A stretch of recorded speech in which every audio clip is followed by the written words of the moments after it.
So hello everyone and I welcome you all to let's crack UPSC CSC. ये session आपके लिए बहुत महत्वपूर्ण होने वाला है और बहुत ध्यान से आपको जो भी डिस्कशन होगा उसको सुनना है, because we will discuss about कि जो प्रीवियस ईयर क्वेश्चंस हैं वो किस तरीके से आपको एनालाइज करना है। प्रीवियस ईयर क्वेश्चंस बहुत ज़्यादा हेल्पफुल है, ख़ास तौर से जो लास्ट 5 to 6 ईयर्स के अंदर जो चेंजेस हुए हैं उसको समझने के लिए प्रीवियस ईयर क्वेश्चंस का एक बहुत ही महत्वपूर्ण रोल है। तो इसको देखना है। देखिए, जैसे मान लीजिए कि पहले जब एग्ज़ामिनेशन था, आज से मे बी 14-15 ईयर्स पहले जब एग्ज़ामिनेशन था, उसका अप्रोच, उसका पैटर्न, क्वेश्चन पूछने का तरीका, सब्जेक्ट की इंपॉर्टेंस, जैसे पहले जनरल साइंस में प्रश्न आते थे, आज साइंस एंड टेक्नोलॉजी में बहुत प्रश्न आते हैं। Science and technology, international relation, agriculture, environment के डायनेमिक टॉपिक्स, इससे बहुत अधिक प्रश्न आते हैं। लाइक 50% प्लस क्वेश्चन आपके वहाँ से देखने को मिलता है। और 50% क्वेश्चन जो ट्रेडिशनल पार्ट में पूछे जाते हैं, तो वो ट्रेडिशनल पार्ट भी मतलब इतना आसान नहीं है। They are also application based, जो कि न्यूज़पेपर बेस्ड कंटेंट से भी काफ़ी प्रश्न आपके लिए पूछे जाते हैं। तो ये कब आप सीखेंगे? अगर आप बिगिनर हैं तो किस तरीके से पढ़ाई करनी चाहिए, किस सब्जेक्ट को किस प्रकार से अप्रोच करना चाहिए, और क्या कंटेंट या किस प्रकार का कंटेंट जो है वो आपको कवर करना है। जैसे मान लीजिए पॉलिटी है, या हिस्ट्री है, ज्योग्राफी है, ये और भी एग्जामिनेशन में आप जाएंगे, स्टेट पीसीएस, एसएससी, बहुत सारे एग्जामिनेशंस होंगे जहाँ पे आपको पढ़ना पड़ता है। तो क्या यूपीएससी में भी सेम लेवल है? यूपीएससी में एक्स्ट्रा क्या है, न्यूज़पेपर बेस्ड कंटेंट क्या है, वो सब कुछ आपको न्यूज़पेपर के जब आप रीड करता है उसमें भी आपको हेल्प करेगा, प्लस जो दूसरे स्टैटिक कंटेंट आप पढ़ता है उसमें भी बहुत अधिक आपको हेल्प करेगा। तो इस सेशन में हम लोग डिस्कस करेंगे टू द पॉइंट कि प्रीवियस ईयर क्वेश्चंस को आपको किस प्रकार से जो है वो एनालाइज जो है वो करना है। ध्यान से आपको समझना है। कोई क्वेरी है तो आप जो है वो पूछ सकते हैं। देखिए, पहली चीज़ आपको क्या ध्यान में रखनी है, फर्स्ट एस्पेक्ट आपको क्या ध्यान में रखना है जो इम्पॉर्टेंट है आपके लिए, कि आपको लगभग जैसे पैचेस में मूव करना है। लगभग आपको जैसे 25 से 30 क्वेश्चंस हैं, वो पिक करना है पर वीक। और आप स्टार्टिंग करें लास्ट 5 ईयर्स से। 5 साल के क्वेश्चंस हैं, उनको देख लीजिए। उसमें से 25 से 30 क्वेश्चंस जो हैं वो आपको पिक करना है। सब्जेक्ट वाइज आप कर सकते हैं। जैसे मान लीजिए आपने पॉलिटी के पिक किए, और ये जो क्वेश्चंस आपने पिक किए हैं इनकी आपको माइक्रो थीम क्रिएट करनी है। लाइक फॉर एग्जांपल, पहला ये बहुत इंपॉर्टेंट पॉइंट है कि 25 से 30 क्वेश्चन पर वीक का पिक करिए। 5 ईयर्स स्टार्ट करना है, 5 ईयर्स से, और ज़्यादा से ज़्यादा मैक्सिमम आप 10 ईयर्स तक जाइए। इसके बाद क्या है कि आप फिर CAPF है, या CDS है, या यूपीएससी वाले जो एग्जामिनेशन है उनके 3-4 साल के क्वेश्चंस देख सकते हैं, जो जीएस वाले क्वेश्चंस हैं। सो यहाँ पे ईयर हो गया, क्वेश्चन हो गए, और टॉपिक की क्या पॉसिबिलिटी। जैसे मान लीजिए कि आपको पता है कि ये 25 से 30 क्वेश्चंस हिस्ट्री के हैं या पॉलिटी के हैं, तो ये किस एरिया से पूछे हैं, क्या पार्लियामेंट से पूछे हैं, प्रेसिडेंट से पूछे हैं, किस आर्टिकल्स, किस एरिया से ये लोग प्रश्न बना रहे हैं। और साथ में अगर आप पढ़ाई कर रहे हैं तो उसमें आप सोर्सेज भी मेंशन कर सकते हैं। सोर्सेज भी जो है वो आप हाईलाइट कर सकते हैं। सोर्सेज का देखिए बेनिफिट आपको क्या होगा कि एटलीस्ट आपको ये आइडिया रहेगा कि क्या मैं जो पढ़ रहा हूँ क्या वो सही तरीके से पढ़ाई हो रही है कि नहीं हो रही है। ये बहुत महत्वपूर्ण है। लाइक अगर if you are not aware कि जो आपकी पढ़ाई है वो यूपीएससी में क्वेश्चन किसी और तरीके से पूछ रहे हैं और आप किसी और तरीके से पढ़ रहे हैं, तो क्या वो ठीक है? तो ये कैसे आप जानेंगे? प्रीवियस ईयर क्वेश्चंस के माध्यम से ही आप जानेंगे। तो इससे आपको क्या है, रैंडम रीडिंग से आप बहुत बच जाएंगे। मतलब एक तो रैंडम रीडिंग है कि पीवाईक्यूज है, पीवाईक्यूज को ऐसे ही आप रैंडमली रीड करते हैं, तो उससे आप बच पाएंगे। आपको पता है कि ये पीवाईक्यूज में ये एरियाज़ हैं, सब्जेक्ट के इन एरियाज से मैंने पहले पढ़ा हुआ है। ये जब भी आपको स्टार्टिंग पढ़ेंगे तो अच्छा ये एरिया है, तो इसमें इस सब्जेक्ट में ये सोर्स है, ये चैप्टर है, यहाँ से बहुत प्रश्न आ रहे हैं, उसी हिसाब से आप करेंगे। फिर क्वेश्चन ये हो गया, आपको ये थीम्स आपको मिल गए। फिर आपको क्या करना है, क्वेश्चन के टाइप को समझना है। जैसे मान लीजिए कि क्वेश्चन क्या स्टेटमेंट बेस्ड है, असर्शन रीजनिंग बेस्ड है। आजकल देखिए जैसे पूछते हैं नॉट करेक्ट, ऐसा पूछ लेते हैं। ठीक है, ऐसा पूछते हैं ना कई बार कि ये स्टेटमेंट करेक्ट है या नॉट करेक्ट है, ये पूछता है। ये भी तो इनका एक तरीका बन गया है, करेक्ट या नॉट करेक्ट करके ये एक तरीका जो है ये पूछते हैं। Which of the following statement is not correct, आपको पता होना चाहिए। असर्शन रीजनिंग के प्रश्न लगभग 15-18 प्रश्न जो है वो आपके लिए बनाए जा रहे हैं, तो वो भी आपको आइडिया होना चाहिए। तो यू शुड नो कि जो स्टेटमेंट है, स्टेटमेंट बेस्ड क्वेश्चन है, असर्शन रीजनिंग क्वेश्चन है, डायरेक्ट क्वेश्चंस हैं, मैच द फॉलोइंग है, ये एरिया है क्या, क्योंकि आपका माइंड तैयार होना चाहिए। मतलब टॉपिक्स का तो पता है, बट आपको ये भी आइडिया होना चाहिए कि अच्छा ये एरिया है, इसमें इस तरीके का प्रश्न आता है और इस प्रकार से यूपीएससी प्रश्न बना रही है।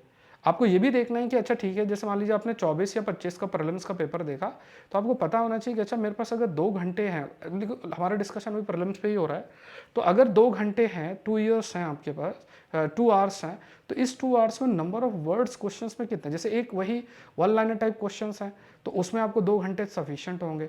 बट अगर मान लीजिए बहुत स्टेटमेंट बेस्ड क्वेश्चन है, सर्शन रीजनिंग बेस्ड क्वेश्चंस हैं, तो उसमें आपको पता है कि आपकी जो नंबर ऑफ वर्ड्स जो आपको पढ़ने हैं वो बहुत हाई है, और उस कंसिडरेशन में आपको रीडिंग हैबिट अपनी बहुत तेज़ी से बढ़ानी पड़ेगी। जैसे अगर आपने 2025 में यूपीएससी का ईपीएफओ का पेपर जो हुआ उसको अगर आपने देखा होगा, तो उसमें भी आप देखें बहुत लेंदी था, टॉपिक्स भी अच्छे कवर थे लेकिन पेपर भी बहुत लेंदी था।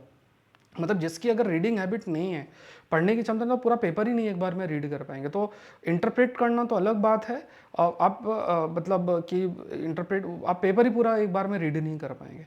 तो ये चीज़ आप कैसे सीखेंगे, कैसे प्रैक्टिस करेंगे, तो ये पीवाईक्यूज से समझिए कि अच्छा किस प्रकार के क्वेश्चंस का प्रपोर्शन, अगर 100 क्वेश्चंस पूछे जाते हैं तो उसमें असर्शन रीजनिंग की कितने परसेंटेज क्वेश्चंस आ रहे हैं, ये आप देखना चाहिए। और हर एक का अपना सॉल्विंग स्ट्रेटजी होता है, ठीक है। अगर आप देखेंगे तो हर एक का अपना एक सॉल्विंग स्ट्रेटजी, अलग अलग तरीके की सॉल्विंग स्ट्रेटजी होती है, तो वो स्ट्रेटजी आपको ध्यान में रखना है। मतलब अगर आप असर्शन रीजनिंग की देखेंगे उसका अपना एक सॉल्विंग स्ट्रेटजी है, स्टेटमेंट बेस्ड क्वेश्चंस हैं उनकी अपनी एक सॉल्विंग स्ट्रेटजी। नॉलेज तो होता ही है, नॉलेज के अलावा भी बहुत चीज़ें मैटर करते हैं जो आपको ध्यान में रखना। मतलब जो नॉलेज है वो तो नो डाउट होना ही चाहिए, बट सिर्फ नॉलेज से ही प्रीलिम्स नहीं निकलता है। यहाँ पे आपको ये भी ध्यान में रखना है कि नॉलेज के अलावा जैसे ये जो टाइप ऑफ डिफरेंट क्वेश्चंस हैं इनके लिए क्या अप्रोच है। जैसे साइंस एंड टेक में भले आपको नॉलेज है बट कई क्वेश्चंस आप नहीं एड्रेस कर पाएंगे, बट अगर आप सर्टेन जो अप्रोच है सॉल्व करने का वो अगर आपको पता है तो आपकी एक्यूरेसी बहुत हाई हो सकती है। मतलब it can increase to up to 80% तक आपकी एक्यूरेसी बढ़ सकती है। तो ये चीज़ आपको ध्यान में रखना। तो एक हमने कैप्चर पीवाईक्यूज देख ली, फिर हमने क्वेश्चन टाइप देख लिया। अब आ जाते हैं दूसरा क्या है कि माइक्रो टैगिंग आपको करना है। माइक्रो टॉपिक टैगिंग बहुत इंपॉर्टेंट है। इट मीन्स व्हाट कि जो ब्रॉड टॉपिक्स है उनको आप छोटे टॉपिक्स में कन्वर्ट कीजिए। जैसे मान लीजिए कि अगर सपोज करिए ड्रोन टेक्नोलॉजी पे प्रश्न, because I take science and technology, Unacademy के अंदर क्लासेस होती हैं, तो मान लीजिए कि अगर कोई ब्रॉड टॉपिक है तो इस जैसे आप ड्रोन टेक्नोलॉजी के बारे में पढ़ रहे हैं, बट ड्रोन टेक्नोलॉजी के भी माइक्रो थीम्स होंगी। सपोज आप पार्टिकल फिजिक्स जो आजकल न्यूज़ में काफ़ी रहती है उसके बारे में कुछ रीड कर रहे हैं, तो उसके भी कुछ स्पेसिफिक एप्लीकेशंस हैं। या चलिए आपके जैसे मान लीजिए आप नेशनल मूवमेंट पढ़ रहे हैं, तो नेशनल मूवमेंट में क्या चीज़ें हैं, पर्सन है, जो पर्सन है वो इंपॉर्टेंट है, कोई इवेंट इंपॉर्टेंट है, कोई क्रोनोलॉजी इंपॉर्टेंट है, कहाँ से प्रश्न बन रहे, तो आपको क्या करना है, इसके माइक्रो टॉपिक्स क्रिएट करना है। You have to create that micro topics. तो माइक्रो टॉपिक टैगिंग ये बहुत महत्वपूर्ण बनता है। जैसे मान लीजिए आईआर है तो इसमें आपको पता होना चाहिए कि इसमें इन्होंने कनेक्टिव कॉरिडोर पे प्रश्न पूछा। जैसे 2025 के प्रीलिम्स में भी आईएनएसटीसी जो international north south transport corridor है उस पर प्रश्न पूछा है। फ्यूचर के अंदर और भी कोई जो कनेक्टिंग कॉरिडोर्स हैं ये आपको पूछ सकते हैं, या आपको आइडिया लग जाएगा अच्छा ये माइक्रो टॉपिक्स है, इससे ये आगे भी प्रश्न बना देंगे। दूसरा देखिए ये भी पॉसिबिलिटी होती है कि आप जैसे मान लीजिए मैपिंग है, बहुत रैंडमनेस होता है, तो अभी मैपिंग के लिए आप बैठे हैं कि बहुत सारी चीज़ें बैठ के कर रहे हैं, तो उतना आपको मतलब ऐसा नहीं कि दुनिया भर की चीज़ें आप करें, आपको आइडिया होना चाहिए अच्छा जो मैपिंग है इसमें ये एरिया है, इस एरिया से यहाँ से प्रश्न आए हैं। फिर रीज़न आप देखेंगे अच्छा क्या रीज़न उस समय, क्या कोई इवेंट हुआ था जिस वजह से ये प्रश्न बन रहा है, तो आपको आइडिया लग जाएगा अच्छा ये जैसे यूक्रेन और इसका युद्ध चल रहा है तो ठीक है ये एरिया न्यूज़ में, तो यहाँ से प्रश्न बन जाएगा।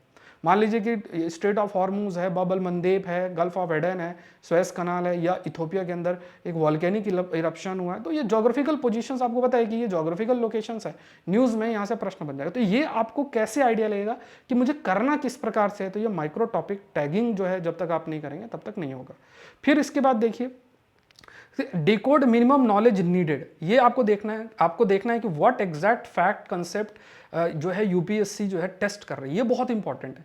ये पीवाईक्यूज के बेसिस से आपको पता चलेगा कि जैसे क्या होता है कि जैसे आप न्यूज़पेपर की तरफ ही जाते हैं, मैं आपको एग्जांपल देता हूँ कि आप न्यूज़पेपर की तरफ ही जाते हैं। जैसे अब ये मैं आपको न्यूज़पेपर के कंटेक्स्ट में ही दिखा देता हूँ। जैसे ये आप क्वेश्चन देखिए, मेरा सेशन से ही है, why polar ice melts and, ये एक डिटेल आर्टिकल पब्लिश हुआ था। अब यहाँ से डायरेक्टली इन्होंने न्यूज़पेपर से ही लाइन पूछी, when polar ice melt the water flow to the equator which make the earth bulge out slide. अब ये न्यूज़पेपर से लाइन इन्होंने डायरेक्ट पिक किया और प्रश्न बना दिया।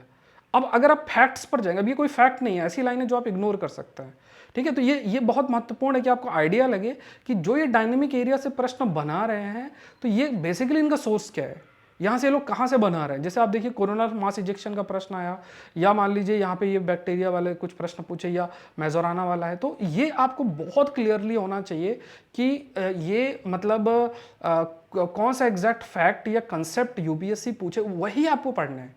क्योंकि देखिए करंट अफेयर्स का ही आप एग्जांपल लीजिए, या हिस्ट्री, आप कोई भी ले लीजिए, मतलब आप भी देखिए कि अच्छा जैसे मान लीजिए हिस्टोरिकल कंटेक्ट, तो वो कोई डेट और क्रोनोलॉजी बहुत ज़्यादा नहीं पूछ रहा है। तो ऐसा नहीं कि बहुत ज़्यादा फैक्चुअल एस्पेक्ट पे आप चले जाते, वो तो याद भी नहीं रहेगा। तो ये तब तक नहीं, मतलब तब आप ये कई ऐसे कंटेंट को एलिमिनेट कर पाएंगे जब आपने ऑलरेडी ये डिसाइड कर रखा है और आपने ऑलरेडी ये चीज़ बता रखी है कि ठीक है मिनिमम, मतलब what exact fact concept UPSC test कर रही है, और वो पीवाईक्यूज के माध्यम से आप जान सकते हैं। तो 2-4 बुलेट पॉइंट्स ऐसा आप प्रिपेयर कर सकते हैं, और stop over studying and accuracy पर आपको फिर फोकस करना है, ये थोड़ा सा देखना है। फिर उसके बाद आप क्या करिए, पीवाईक्यूज के बेसिस में ट्रैप वर्ड्स जो हैं उनको मार्क कर लीजिए। जैसे मान लीजिए कई वर्ड्स होते हैं ना कि जो जैसे एटलीस्ट, ओनली, ऑल, बहुत ऐसे शब्द होते हैं, जब आप रीड करेंगे तो अपने नॉलेज के एप्लीकेशन के बेसिस में आप देखिएगा। अगर सपोज करिए कि आप 30 क्वेश्चन सही कर पा रहे हैं, बट अगर आपको ये पूरा चीज़ें जो ये ट्रैप वर्ड्स हैं इनको आप एनालाइज कर पा रहे हैं, तो ये 30 क्वेश्चन अगर आप सही हो रहे हैं तो ये 45 क्वेश्चन आपके सही हो जाएंगे, मतलब 15 से 20 क्वेश्चन का आपकी एक्यूरेसी बढ़ जाएगी। तो ये चीज़ तभी हो पाएगी जब आप पीवाईक्यूज में इसकी प्रैक्टिस, आप किसी कोचिंग के टेस्ट सीरीज में प्रैक्टिस कर रहे हैं तब आप नहीं कर पाएंगे। तो ये ट्रैप वर्ड्स को आप मार्क तभी कर सकते हैं जब आप पीवाईक्यूज में इसको प्रैक्टिस करते हैं, उनको आइडेंटिफाई करके लिस्ट बना लीजिए, जैसे ये ट्रैप वर्ड्स है। इसमें नॉलेज के एप्लीकेशन के बिना नहीं, मतलब ऐसा नहीं है कि आप जाके आप कहते अच्छा ये वर्ड देखते हैं गलत कर दोगे, ऐसा नहीं कि हर जगह ऑल स्टेट गलत होता है। आपको पता होना चाहिए कि ठीक है ऑल वर्ड मेंशन है तो ये कैसे गलत हो सकता है, उसकी पॉसिबिलिटी आपको लेके जाना पड़ेगा। ऐसे असर्शन रीजनिंग वाले प्रश्न में बहुत अधिक ये, अगर आप ये ट्रैप वर्ड्स पकड़ लेंगे ना, जैसे फैक्ट्स मेंशन्ड है, मिनिस्ट्रीज मेंशन्ड है, बहुत चीज़ें तो गलत होता है, तो आप इजीली अपना आंसर तक रीच कर सकते हैं। ट्रैप लिस्ट बना लीजिए 1-2 लाइन के अंदर। फिर ये ट्रैप जो है वो अलग अलग सालों में रिपीट भी होता है, ये आप देख सकते हैं। सो सॉल्व, एक बार आप सॉल्व करिए, try eliminations, note what you assume, ठीक है। मतलब आप जैसे मान लीजिए कि आपने लिस्ट बना ली, लिस्ट बनाने के बाद उस, जैसे मान लीजिए कि जो ट्रैप वर्ड है, जो माइक्रो थीम्स है उनको आपने पढ़ा, फिर जो ट्रैप वर्ड्स हैं उनको देखा, फिर उसको पीवाईक्यूज में अप्लाई करिए। अप्लाई करने के बाद देखिए कि आपके लॉजिक से आंसर रीच हो रहा है कि नहीं हो रहा है, कहाँ पे आप स्टक कर रहे हैं। तो ये सब क्या है, ये आपका ये मतलब आपको पीवाईक्यूज के माध्यम से ही यू हैव टू प्रैक्टिस, इसका और कोई सोल्यूशन नहीं है। फिर इससे धीरे धीरे अपना एलिमिनेशन ट्रिक्स, जैसे आप एलिमिनेशन ट्रिक्स ऐसा पढ़ के भी चले जाएंगे, और मतलब आप सपोज आप पढ़ के चले जाएंगे तो आप सोचेंगे वहाँ से मुझे बहुत हेल्प मिल जाएगी, तो ऐसा नहीं है। आप खाली या किसी कोचिंग के टेस्ट सीरीज में आप अप्लाई करने की कोशिश करें, वहाँ नहीं हो, वो मात्र पीवाईक्यूज जो यूपीएससी के हैं वहीं पे अप्लाई होगा, तो वहाँ पे आपको ये चीज़ सीखनी है, ये बहुत अहम है। फिर उसके बाद देखिए create 1 micro notes and 1 flash cards पर पीवाईक्यूज। आप फ्लैश कार्ड पीवाईक्यूज में, जैसे कुछ चीज़ें तो ऐसी हैं कि आप पढ़ेंगे तो आपको पता रहेगा, बट कुछ चीज़ें ऐसी हैं उसके लिए आप फ्लैश कार्ड्स प्रिपेयर कर सकते हैं। आप फ्लैश कार्ड में अपना प्रिपेयर करके फिर जैसे एग्जाम आता है प्रीलिम्स से स्पेसिफिक, आप उसको रिवाइज कर सकते हैं, नए कार्ड्स नए नोट्स ऐसा बना सकते हैं, रूल्स जो है उसका फ्लैश कार्ड बना सकते हैं। पीवाईक्यूज को एक रिवीजन मटेरियल के रूप में आप कन्वर्ट करिए। पीवाईक्यूज को आपको एक रिवीजन मटेरियल बनाना है, मतलब पीवाईक्यूज आप ये मानिए कि कोई आपने हिस्ट्री मान लीजिए पढ़ लिया, पॉलिटी पढ़ लिया, तो अपने नॉलेज का जो एक्सपेंशन है वो पीवाईक्यूज के माध्यम से ही करना है आपको। ऐसा नहीं कि और किताबें आप पढ़ने चले जाएं। पीवाईक्यू जैसे अब अगर मान लीजिए कोई थीम इंपॉर्टेंट है, कोई माइक्रो थीम इंपॉर्टेंट है, एटलीस्ट यूपीएससी ने 10-15 साल में उसके बारे में कुछ तो चर्चा की होगी। तो स्टैटिक के नॉलेज का एक्सपेंशन आप न्यूज़पेपर के बेसिस पर ही आपको करनी है। अब जो बहुत कंटेम्प्रेरी बेस्ड सब्जेक्ट्स हैं वो अलग बात है। अब इसी वजह से कि क्योंकि देखिए यूपीएससी को बहुत ज़्यादा थीम नहीं मिलती, इसलिए वो बहुत जो डायनेमिक एरियाज़ हैं, agriculture, science and technology, environment, geography के डायनेमिक एरिया, इन पर बहुत फोकस कर रही है। ऑल्दो इंडियन फॉरेस्ट सर्विस साथ में वो भी है, 50% क्वेश्चन इन एरिया से आपके आ रहे हैं। फिर आपको क्या करना है, इस पूरे लूप को लाइक डेली आप 30-35 मिनट 40 मिनट दीजिए, और इसको पूरा वीकली रिवीजन लूप आप डेवलप करिए, और रॉन्ग पीवाईक्यूज जो आपने किया उसको देखिए, फिर उसके माइक्रो नोट्स रिवाइज करिए, फिर ऐसे करिए। मतलब धीरे धीरे आपका ये होना चाहिए कि जो भी आपने लगभग टारगेट बना रखा 10-15 साल का क्वेश्चंस का, उसमें हर एक थीम आपको आइडिया होना चाहिए, आपको उसके माइक्रो थीम्स का आइडिया होना चाहिए, उसमें जो एलिमिनेशन ट्रिक जिनमें अप्लाई हो सकती है वो आपका आइडिया होना चाहिए, आपका खुद का लॉजिक क्या था, उसमें क्या गलती, ये सब चीज़ें आपको ध्यान में रखना है। ठीक है, तो ये अगर आप फॉलो करेंगे तो देन ओनली आप पीवाईक्यूज को बहुत बेटर अप्लाई कर सकते हैं, और बिना पीवाईक्यूज को फॉलो किए हुए, उसको जो है एक्सेप्ट किए बिना, उसको रिवाइज किए बिना आप अपना जो भी आप करना चाहते हैं, मतलब अच्छा परफॉर्म एग्जामिनेशन में करना चाहते हो, बहुत मुश्किल हो पाएगा। ठीक है, ये ध्यान रखना है। अगर आप सिविल सर्विस की तैयारी कर रहे हैं, अभी तक अनअकैडमी से नहीं जुड़े हैं, तो आप ज़रूर से जुड़ें। अभी 14 दिसंबर तक आपके पास एक बहुत अल्टीमेट ऑफर है, 50% ऑफ है और डबल वैलिडिटी है। इसमें आप देखिए कि जब आप सिविल सर्विस की तैयारी करते हैं तो अच्छा कंटेंट पढ़ना बहुत मैटर करता है। तो इसमें अभी देखिए मेरा साइंस एंड टेक का कोर्स भी चालू हो रहा है, तो वो 15 तारीख से चालू हो जाएगा, और करंट अफेयर तो चल ही रहा है। तो ये कोर्सेज बहुत महत्वपूर्ण है। तो यहाँ पे आप देखिए सारे कोर्सेज में 50% का ऑफ है, प्लस अभी जैसे मान लीजिए आप 6 मंथ के लिए जुड़ते हैं तो 6 मंथ आपको फ्री होगा, 9 मंथ्स के लिए जुड़ते हैं तो 9 मंथ्स फ्री होगा, इस टाइप से रहेगा। ठीक है, और साथ में आपका जो अगर सपोज अगर आप 2 ईयर का सब्सक्रिप्शन लेते हैं तो उसमें आपको 1 ईयर, मतलब अगर इन केस प्रीलिम्स नहीं निकलता तो एक्स्ट्रा ईयर का आपको जो है सब्सक्रिप्शन अनअकैडमी की तरफ से मिलेगा। देखिए अनअकैडमी के अंदर आपको ड्यूरेशन बेस्ड जो है सब्सक्रिप्शन रहता है, मतलब सारे एजुकेटर के सारे कोर्सेस आप एक्सेस कर सकते हैं। कोड पूछेगा, यूज़ द कोड SPLIV, या नीचे लिंक दे रखा है, वहाँ से आप जुड़ सकते हैं। तो ये सारी चीज़ें थी। आई होप ये सेशन आपके लिए बहुत हेल्पफुल रहा होगा। मिलता है नेक्स्ट सेशन में। Thank you everyone, thank you.